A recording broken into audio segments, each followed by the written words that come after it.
Hi, Saloni. Welcome to the podcast. Weirdly amazing stories of Sharp Pencil Design Studio students. And in this podcast, Okay. हम पूरा in this podcast we are going to talk about your entire journeys कि किस तरीके से तुम्हारी journey रही, so that it helps a lot of aspirants also. And we'll get some nice personal stories out.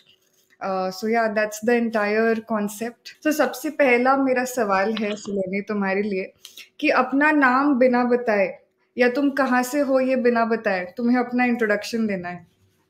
Okay. I can describe myself in a word that is a storyteller Okay. in a single word. Yes, ma'am. Okay. And So, can you elaborate? like from, huh, yeah. So from here on, like when I say that I'm a storyteller, so on everything that I talk to people, I make stories and मतलब ये stories real भी हो सकती है, fiction भी हो सकती हैं. But yes, these are inspired from the surroundings around. तो लोगों से, जगह से. So yeah, I'm a person like that. This is. Right. So you started off somewhere else, like to give a sort of context about Saloni. Saloni की journey as a engineer शुरू होती है, लेकिन now she is turning into a designer. So can you tell us a bit about that journey? Um, Actually, ma'am, if I see look back at my childhood, तो मुझे ये चीज recollect I can recollect कि from like when I was very small, like in class 1 2 इस जब standard में थी, so there was one novel that I read. मतलब in fact I was a single child till class 5th. तो तब तक के लिए I had no friends at home and nobody else. सिर्फ मैं और मेरी मदर साथ रहते थे. तो खेलने के लिए मेरे पास कोई होता नहीं था, कुछ और नहीं होता था. लाइक टॉय से कोई कितना खेलेगा. तो एंड टेलीविजन नहीं था मेरे यहाँ. लाइक पेरेंट्स ने घर पे नहीं लगवाया था. तो the only option I had to interact with the outer world was books. तो उसमें I use to read like Champak Nandan, Chacha Chaudhary and वो न्यूज़पेपर में भी आते थे ना, छोटे छोटे से कॉमिक स्ट्रिप्स, ये सारा कुछ. तो क्लास 2 में मेरी मदर टीचर है, तो वो स्कूल जाती थी तो लाइब्रेरी से कुछ बुक्स लेके आती थी. तो वो एक किताब लेकर आई थी, नॉवेल था. इट वाज नचिकेता के साथ 7 दिन. तो आई वाज इन स्टैंडर्ड 2. तो I could barely understand anything written into that book. But एक छोटे बच्चे को होती है फीलिंग कि बड़े लोगों की किताब पढ़ के बड़े हो जाएंगे, वो वाली फीलिंग. तो Mm-hmm. मैं पढ़ती थी उस बुक को छत पर बैठ करके. तो my mother saw me reading that novel once or twice and then she snatched that novel from me. कह करके ये बड़ों की किताब है, मत पढ़ो. तो मतलब जब ऐसा कुछ होता है तो क्यूरियोसिटी और बढ़ जाती है कि इसमें ऐसा क्या है, यही पढ़ना है अब तो. Right. तो उनके सोने के बाद दोपहर में छुप करके I use to study that novel. और कुछ भी नहीं समझ आता था पढ़ के, लिटरली. मतलब सिर्फ शब्द पढ़ पाती थी, मतलब तो कुछ नहीं पता चलता था. Right. तो लेटर ऑन व्हेन आई ग्रू, तो उस नॉवेल के जो सेंटेंसेस पढ़े थे, जो वर्ड्स पढ़े थे, वो दिमाग में रह गए और उन पे कॉन्टेम्पलेशन चलते रहा मेरा. And that novel was about discovering your inner magic. मतलब अगर overall I have to say a gist about that novel, तो वो यही था कि like we as human beings are like a box जिसके अंदर जो सोल है वो एक ज्वेल की तरह या डायमंड की तरह जो ट्रैप्ड है. तो अगर हम सिर्फ इस बॉडी या फिर आउटर वर्ल्ड को देखकर mesmerize होते रहेंगे, तो we won't be able to discover the real value of soul, या फिर जो अंदर डायमंड है उसको हम निकाल ही नहीं पाएंगे कभी. That was written into that novel. तो वो चीज दिमाग में बड़े होने तक चलती रही. एंड मेरा पूरा इंटरेक्शन किताबी दुनिया में ही था, नंदन से, चंपक से, परी कथाओं. तो मैं खोई रहती थी उस दुनिया में. मुझे याद है 11th 12th क्लास तक की बात है. मतलब धीरे धीरे स्टैंडर्ड बढ़ता चला गया, नंदन चंपक से बाहर निकले. तो मालगुड़ी डेज फिर और बड़े हुए. जब 10th 11th में आई मैं, I was a science student in 11th class. तो I I was lost into the stories of Archimedes, Einstein, इनकी कहानियां. लाइक इनकी बायोग्राफीज पढ़ती थी मैं. मुझे फिजिक्स में इंटरेस्ट नहीं था, इनकी स्टोरीज में इंटरेस्ट था कि ये इस जगह पे कैसे आए, इनकी जर्नी क्या थी. And I was totally lost into my own world. तो इनफैक्ट मेरे टीचर्स मेरी मदर को बुला करके कहते थे ये चीज कि वी थिंक कि इसको यूपीएससी करना है, इसको उसमें जाना चाहिए, इसको बहुत इंटरेस्ट है. बट मेरा ऐसा कोई इंटरेस्ट नहीं था। मेरा ऑथर्स की लाइफ में इंटरेस्ट था, बुक्स में इंटरेस्ट नहीं था। ओके। तो ये जर्नी मेरी इस तरीके से चली। प्लस मेरे फादर बाहर रहते थे, तो he used to visit us like once in a month या 2 महीने में एक बार। तो I had a big story time with my father. तो जब भी हम दोनों होते थे, पापा बाहर लेकर जाते तो बहुत सारी कहानियां सुनाते थे। लाइक हर चीज कहानी से जोड़कर ही सिखाया। टेबल्स हो गए, काउंटिंग्स हो गई, सब कुछ मैंने कहानियों के थ्रू ही सीखा है, इनैक्ट कर करके। लाइक पहली काउंटिंग मैंने लाइफ की सीखी थी, मुझे सब्जी वाली बनाकर उन्होंने फूल पत्ती मेरे एक छोटे से टोकरी में डालकर एंड कॉइन्स पेपर के बना के दिया था, उससे मैंने काउंटिंग सीखी थी।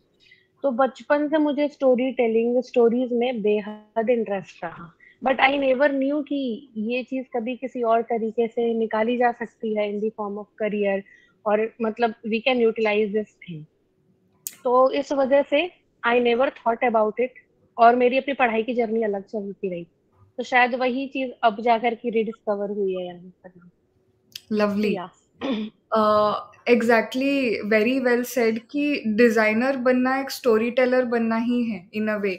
जिस तरीके से साइंस में when we go at the most lower levels there is a atom, right?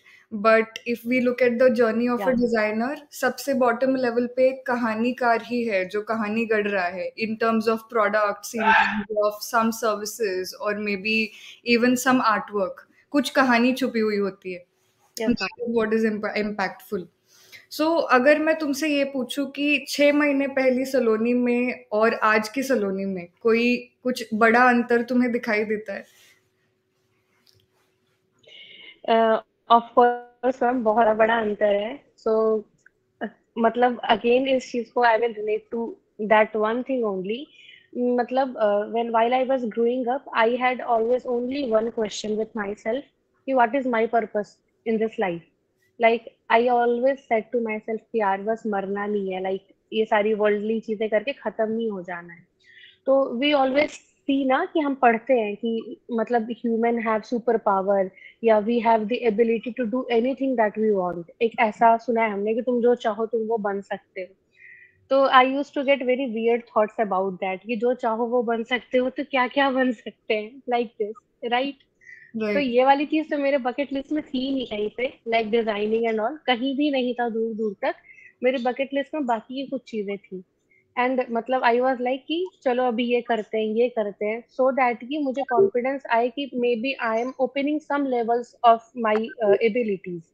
so because of that I prepared for many exams in the past, cleared them. Right now अभी जैसे इसके पहले जॉब से drop लेकर के I was preparing for MBA. तो उसमें जील नहीं आ रहा था, मेरा प्रिपरेशन भी नहीं हो रही थी, और ऐसा कभी हुआ ही नहीं है मेरे साथ लाइफ में कि लाइक पढ़ूं, प्रिपरेशन करूं और जील ना आए, रिजल्ट ना आए। तो twice I fail into that. तो then I was walking with my small sister, तो शी टोल्ड मी कि तुमको तो ऐसे कभी देखा ही नहीं है, क्योंकि मेरे पूरे घर में सारे बच्चे ट्रस्ट रहते हैं कि अरे ये तो टॉपर है करके। तो सबके दिमाग में ये चीज फिट है। तो मैं पढ़ नहीं रही हूँ, रिजल्ट नहीं आ रहा, this was very weird for everybody. Right. मुझे भी लगा कि ऐसा क्यों हो रहा है। तो आई अंडरस्टूड कि मेरा जील नहीं आ रहा है, तो मतलब ये चीज नहीं करनी है, अंदर से नहीं हो रहा कि वो करना है। एंड सरप्राइजिंगली उस पॉइंट ऑफ टाइम पे I realize, and many of people around me they realize कि मेरा इंटरेस्ट किसी एक पर्टिकुलर फील्ड में कुछ ज्यादा ही है। एंड इनफैक्ट ऑब्सेशन की तरह था। I was about to see a doctor at that point of time. मतलब दिन रात I was obsessed with a thing, पूरे दिन फोन में लगे हैं। एंड मतलब पहले भी शॉपिंग के साथ भी मेरा काफी ज्यादा एक बुरा बहुत रहा है एक्सपीरियंस। तो मतलब ये सारा कुछ हुआ तो आई वाज लाइक कि I need to see a counsellor at least, क्योंकि मतलब दिमागी हालत में कुछ तो प्रॉब्लम है। 24 घंटे I am obsessed with a thing, और I was like tired with that. तो हम्म। मुझे लगा कि यार इसका कोई यूजफुल वो नहीं हो सकता क्या, लाइक इसका डायरेक्शन चेंज करके कुछ इससे अच्छा काम का निकाला जा सकता है कि नहीं। तो देन आई रियलाइज कि प्रोबेबली शायद ये एक फील्ड है जिसमें आई कैन डिस्कवर समथिंग, क्योंकि मेरा इंटरेस्ट तो भयंकर है। बस उस इंटरेस्ट को चैनलाइज कैसे करना यही नहीं समझ आ रहा है। तो right. Then this thought came कि You got मतलब पहले तो पता करें। what exactly? सो बेसिकली मेरा इंटरेस्ट सबसे ज्यादा था लाइक आउटफिट्स, हैंडलूम्स, हैंडीक्राफ्ट जो है ना, ये लाइक मतलब कपड़े से ज्यादा जो फैब्रिक्स हैं, जो हमारे इंडियन वीव्स हैं, I used to study about that, दिन भर उनकी वीडियोस देखना एंड अलग अलग जो वेबसाइट्स है उन पे एक्सप्लोर करते रहना. मतलब literally my phone gallery had around 12,000 screen shots. Okay. और मतलब आई एक्सॉस्टेड 3 जीमेल आईडीज मेरे फोन के, पूरा पूरा भर गया. वो 100 GB ट्रायल वाला आ जाता है ना, 3 में हो गया. तो हम्म. मैंने मेरे फ्रेंड से कहा एक नई मेल आईडी बनवाई, वो फिर भर गया. तो दे वर लाइक कि तुम पागल हो गई हो, either you need to see a doctor या फोन ही तुम बंद करो चलाना, अब कुछ तो करना पड़ेगा इसका. Then I thought seriously over that कि ये खत्म क्यों नहीं हो रहा, इसको चैनलाइज कैसे कर सकते हैं. लाइक ये ऑब्सेशन तो नहीं जा रहा था, बहुत परेशान थी मैं खुद इससे. तो then one day in the afternoon I was watching a show TV पर. I used to watch a lot of fashion shows इस point of time तक. Like बहुत मजा आता था और मुझे हिस्ट्री उसमें देखती थी मैं फैशन शोज देखने के बाद. तो right. Then I saw a show NIFT, और यूके में कोई शो था about sari. Of all the states से जो साड़ीज है उनका रिप्रेजेंटेशन था वहां पर. हम्म. मुझे बहुत इंटरेस्टिंग चीज लगी वो, और उसमें मेरे स्टेट की साड़ी का कोई रिप्रेजेंटेशन नहीं था. तो वो चीज ना थोड़ी सी ईगो पे और दिल पे लग गई कि यार ये क्या है कि इसमें बिहार का कोई रिप्रेजेंटेशन ही नहीं है, वाइल हर स्टेट से है, ऐसा क्यों है. तो फिर मतलब वो पॉज करके video, I was thinking about that in the afternoon. फिर मेरे दिमाग में आया कि ये करवा कौन रहा है, like who is the organization behind that. तो पीछे के बैनर पे there was INIFT and ministry of textiles का भी वो था. In fact Smriti Irani came into that video to like host, और मतलब to give a guest lecture there. Hmm. मैंने वो सब देखा. एंड देन जैसे उस वीडियो को बंद करा, वहां पर एक एड पॉप होकर के आया जिसपे लिखा था कि doesn't matter if you are not from the industry, you can always be the one, ऐसे करके. तो मेरे दिमाग में आया, यार ये चीज मेरे लिए आई है क्या? Is this a sign of universe? Yes, तो इट वाज अ साइन. बस वो चीज मेरे दिमाग में आई एंड हाँ, मैंने सोचा नहीं नहीं, मैं ज्यादा सोच रही हूँ हर चीज को. I relate with the universe, तो ये तो कुछ ज्यादा ही सोच लिया, अभी बंद करो इसको. देन मैंने बंद कर दिया. Then after few days I was walking with my mother, और मेरे मुंह से ये बात निकली कि ऐसे ऐसे हुआ उस दिन, ये चीज लिख करके आई. एंड आई वाज कि मतलब हाउ फुलिश आई एम ना, हर चीज को I connect with the universe, universe का साइन है क्या करके. Hmm. And I don't know how but things change, environment changed. Then I discovered Sharp Pencil Studio. Instagram पे I connected with you. We had a conversation over the first meeting. And I was not very sure कि मुझे coaching करनी भी है कि नहीं, competition देना भी है कि नहीं उस पॉइंट ऑफ टाइम पे. I was into dilemma कि कैट तो दे ही रहे हैं, ये तो बस ट्रायल के लिए दे रहे हैं, ट्रायल करके देखते हैं, वैसे भी कुछ तो होगा नहीं, ऐसा था मेरा. Then I don't know preparation के दौरान ऐसा कब हुआ कि मैंने तो लाइक कैट का पेपर बस जाके दे ही दिया था, सो करके गई थी देने के लिए. एंड इसके लिए मैंने जिस तरह से प्रिपरेशन करा, माई मदर वाज सेइंग कि पुरानी वाली सलोनी अब जाके दिखी है 2 साल के बाद. Wow. Like from last few, जब तक एग्जाम्स नहीं हुए थे सारे, तो they could see me. Preparation शुरू करने के पहले तक की बात है, जब तक शार्प पेंसिल नहीं ज्वाइन करा था मैंने. उसके पहले दे यूज टू से मी कि पढ़ती नहीं है, पढ़ती नहीं है, पूरे दिन घूम रही है, फोन पे बात कर रही है, टहल रही है, हर कुछ कर रही है पढ़ाई के सिवा. And from the time I joined you and we started preparing for the exams, मेरा कमरा ऐसा बंद हुआ कि लोग अब जाके मेरा मुंह देखे. ओके. तो दे वर लाइक कि ये पुरानी वाली आ गई वापस. क्या. तो वहां से मुझे पता चला कि नहीं, थिंग्स वर डेस्टिन्ड. या Lovely. So, talking about the preparation, you've given both the exams, NID and NIFT both. So, as an aspirant, तुमने masters की तैयारी की, तो what are the differences that you felt as an aspirant कि NID के preparation NIFT से अलग कैसे है? NID का paper when I gave, I could spot few differences दोनों में. पेपर के जो क्वेश्चंस आए थे दोनों के एग्जाम्स में, questions were not very different कि like north pole and south pole questions हैं, ऐसा नहीं है. क्वेश्चन लगभग लगभग एक जैसे थे. द ओनली डिफरेंस वाज कि the pattern in which NID compels you to answer the question. Like एक क्वेश्चन में उन्होंने 5 5 पार्ट बना दिए एंड Correct. हर एक पार्ट पे they have allotted some marks, right. उस तरीके से जो उन्होंने आंसर का पैटर्न बनाया है ना, that is very different from the NIFT. NIFT मतलब leaves you open ended, they just give you a question and it's upon you कि आप कैसे अटेम्प्ट करोगे. तो उसमें मतलब हमने तो कोचिंग में डिस्कस करा था, तो वी अटेम्प्टेड इन अ वे जो एक पैटर्न था, कोई किसी भी तरीके से कर सकता है. NID का फिक्स टेम्पलेट है आंसर करने का, आपको उसी में करना पड़ेगा. लाइक हर एक सेक्शन को अलग अलग डिस्क्राइब करो. प्लस क्वांटिटी का डिफरेंस आ जाता है, like in span of 2 hours या 3 आवर्स एनआईडी जितने अमाउंट ऑफ क्वेश्चंस थ्रो कर रहा है स्टूडेंट्स पे, that is way much than जो निफ्ट दे रहा है आपको। तो राइट। इस हिसाब से मुझे ये भी एक लॉजिक समझ आया कि एनआईडी का जो मार्किंग का मेथड होगा, लाइक उन क्वेश्चंस का, और निफ्ट का जो मार्किंग का मेथड होगा विल बी वेरी डिफरेंट, क्योंकि टाइम भी अलग अलग है पर क्वेश्चन, एंड आंसर करने की मेथोडोलॉजी भी डिफरेंट है दोनों में। बट प्रिपरेशन तो कॉमन हो सकती है, लाइक दोनों के लिए ऐसा है, मुझे ये लगा। Wonderful, yeah. So, in the course of our preparation, there has been a lot of growth, जो मैंने भी तुम्हारे अंदर देखा है. So, my personal question is that now that you've, developed a nice portfolio, you've gone through these exams also. So, how do you define your creative process now?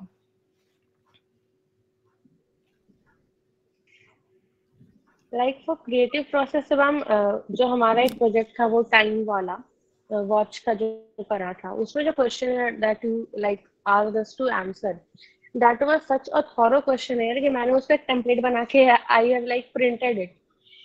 इसलिए because when I was doing my portfolio work सारे projects का, I use that as a template. मतलब वहां पर theme change कर करके I use it as a template to answer all my questions. उसके अलावा I added few more things, like जो मैंने एक टेम्पलेट आपसे शेयर भी करा था, लाइक मेरे कीवर्ड्स क्या है, मेरा आइडिया क्या है, what kind of feeling I want to evoke into the person who is going through that project, और इसके लिए फिर what I am going to use और यही क्यों कर रहे हैं, फिर उसके रिसर्च बैकग्राउंड में जा करके देखना, रिलेट करना अपने ऑब्जेक्टिव से।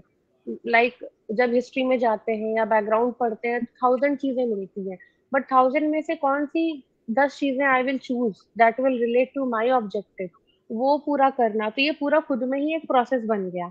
आई जस्ट ट्राइड उसको एक तरीके से डिफाइन कर देने का, but the initial starting point was that question air of watch वाला project, that was the initial like template. Right. तो यही एक क्रिएटिव प्रोसेस अभी तक तो है। Okay. So, while studying with us, maybe like before joining, काफ़ी बहुत सारे students के साथ भी ये होता है कि they are extremely unaware about the industry कि exactly क्या होगा, right? What is the career scope या फिर किस टाइप का हम जॉब करेंगे आगे चल के, ये बहुत ज़्यादा क्लैरिटी नहीं होती है. ये तुम्हारे साथ भी रहा होगा in the start. So, what all right. unknown territories did you discover with us, and now where do you see yourself going in future?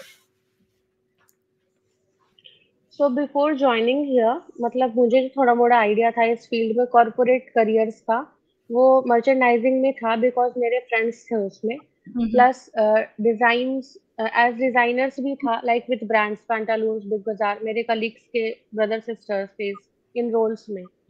तो जो सबसे नई एवेन्यू थी एंड जिसके लिए मेरे मन में क्वेश्चन भी था, since I was an analyst, I was always feeling कि मेरे इस रोल का कंट्रीब्यूशन अगर इन इंडस्ट्री में कहीं हो तो that will be like the perfect match, like match from heaven, कि मेरा पुराना काम वेस्ट नहीं जाएगा, प्लस मेरे इंटरेस्ट में वो काम करने को मिलेगा।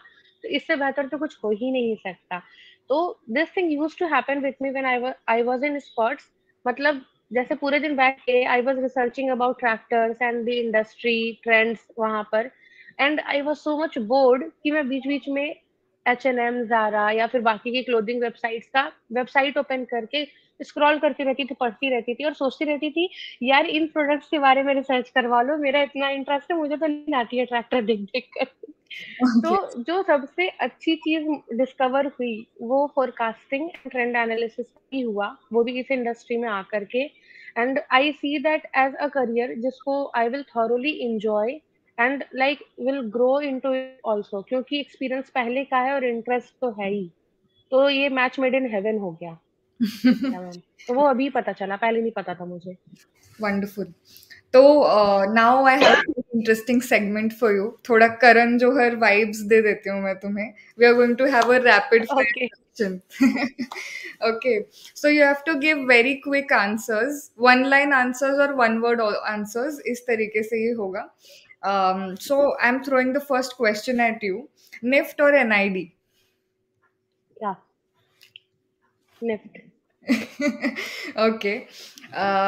Then थोड़ा simple question है, but चाय और coffee and why? चाय। क्यों? कॉफी था पहले but came back to chai. Okay. पहले कॉफी था but came back to chai because I felt like कि थोड़ा कम इंडियन हो रहा है वो coffee. Okay. Okay. Handmade drawing और digital drawing? Handmade. Okay. TV serial और web series? Serials always. Of course. Drama सारा वहीं पर है। हाँ हाँ। गौरव गुप्ता और Sabyasachi? Sabyasachi. Wonderful, he is the classic OG. Okay. या जारा, जो तुम बोल रही थी उसी के बारे में सवाल है, जारा या H&M? H&M। चलो बढ़िया। SPDS preparation in one journey, one word, one or one sentence. One word मेरे लिए तो वन वर्ड है ma'am, it's evolution. It can't be anything other than evolution. That's an amazing compliment. Lovely. You define yourself in one word. I think ये पहले ही कर दिया है तुमने, but फिर भी. हाँ, तो same thing, being a story teller, and I just wish कि ये चीज इम्प्रूव हो टाइम के साथ। मतलब मेरा जॉनर थोड़ा अच्छे से आई कैन इम्प्रूव, ये है। बिल्कुल, it will improve definitely because now you'll be entering into the world of design. Like आप एक कॉलेज में जाएंगे and there it will be like a complete shift. पूरा इतना explosion of creativity होगा. So definitely even we are looking forward to see one more new version of Saloni after 2 years. Final question Saloni, ये rapid fire question नहीं है, लेकिन you okay. Have a very unique story कि एक लड़की जो agriculture industry में analyst थी, जो वहां पर काम कर रही थी, ऑन फील्ड काम कर रही थी इतने टाइम से, वो अब एक अलग ही डिपार्टमेंट में एक्सप्लोर करने जा रही है, which was actually her calling, right? So ऐसे बहुत सारे लोग हैं इंडिया में जो अपनी कॉलिंग को नहीं खोज पा रहे हैं, या they are not really having that courage to really choose a design career or something creative that they want to do. So what is your advice for such people? Ma'am वो एक dialogue है ना शाहरुख खान की movie का, may be that's underrated, या लगता है कि ठीक है बॉलीवुड का डायलॉग है, बट दैट्स वेरी ट्रू कि when you wish for something really hard, like truly, तो universe conspires everything around it to make it possible. And I have seen that thing truly coming into my life. Like there were instances around 10-15 times, coaching join करने के पहले की बात है, when I was doubtful whether to choose this path or not, because बहुत सारे बच्चे मिले मुझे ऐसे इंडस्ट्री से who told me that you are doing a mistake, तुम एक स्टेबल एरिया को छोड़कर इधर आ रही हो। But the night I use to decide कि नहीं करना है, and I use to wake up the next morning, अगली सुबह किसी ऐसे इंसान से बात हो जाती थी मेरी, या कुछ ऐसा हिंट आ जाता था जहाँ डिसीजन चेंज करना पड़ता था मुझे। तो this happened so many times when I understood कि नहीं, universe is pushing me, now I need strong and courage. अगर फेलियर हो भी गया then also I will learn something. तो इसका लाइक बुरा नहीं फील करना है, so that is why I feel कि करेज तो करना पड़ता है, बिकॉज लाइफ तो एक ही बार मिलती है, वो दोबारा नहीं होने वाला है। यही सोचकर मैंने करा कि करके देख ही लेते हैं, वरना फिर I will regret in my 30s 40s कि यार शायद कर सकते थे। बिल्कुल। That's why. I think this is the best advice, that life is एक बार ही chance है. You live only once, YOLO, and everyone should actually do what they really want to. ये जो सारे प्रेशर्स बने हुए हैं कि देर शुड बी इंजीनियरिंग और डॉक्टर वाला ही करियर एक लेजिट करियर होता है, ये स्टीरियोटाइप्स थोड़े कम होंगे तो शायद लोग और खुश रहेंगे लाइफ में. And as you also mentioned manifestation and how really it was a sign, right? You were getting signs. I look at you as a student in a that way also कि मतलब जिस तरीके से हम मिले and how the process has been so far, even that is so magical, right? तो ये भी एक उसी का एग्जाम्पल है, and it just builds up that कि ये सब होता है, manifestation, all of these things are really true. And For me, I've had a wonderful experience mentoring students like you, because वो जो experience है to become a part of someone exploring their creative self, that is something which cannot be, That's wonderful. measure नहीं हो सकता ये बिल्कुल. तो In बोलो बोलो. in fact, the kind of interactions that we had, like in the coaching, in all the sessions, so meeting you was also like having a cupid struck. मतलब I used to think कि ये भी एक universe का ही वो sign कह सकती हूँ या फिर एक हेल्प है मेरे लिए, that when I am stepping onto a such like drastic transformation phase पे हूँ, I am changing my industry. I got to meet a person like you जिसके साथ I connected so well. In fact, मतलब this happens with me whenever we have a conversation, I get to explore some more new avenues and things, ideas, कुछ तो कुछ निकलता है उसके बाद. तो having a conversation with you, even a meet, कोई भी एक मीटिंग होती थी हमारी, उसमें भी उसके बाद मतलब I always used to leave the class with a smile, and मेरे पास जरूर कुछ होता था उसके बाद नोट करने को. So this is also like pure coincidence. So yeah. बहुत बढ़िया यार. It's been a great journey, and I wish you all the best for the future you. I'm Yeah. looking forward to look at the designer Saloni soon, and I'm waiting to look at your projects on Behance now. देखते हैं क्या क्या काम करते हो तुम, and Yeah. it's been amazing journey. So all the best, dear. All the best. Thank you, ma'am. Thank you.